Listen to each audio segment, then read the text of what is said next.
আমরা যারাই রান্নাঘরের দায়িত্বতে আছি, মানে খাওয়া দাওয়ার দায়িত্বতে, তারা সবসময় নতুন কিছু ট্রাই করতেই থাকি।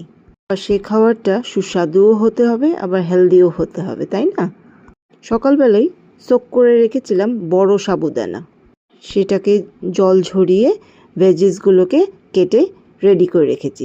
চলো দেখাই কিভাবে বানালাম। অল্প তেলের মধ্যে একটু গোটা জিরা ফোড়ন দিলাম, তারপরে নুন হলুদ দিয়ে আলুটাকে একটু উল্টোপাল্টা করে ভেজে নিলাম।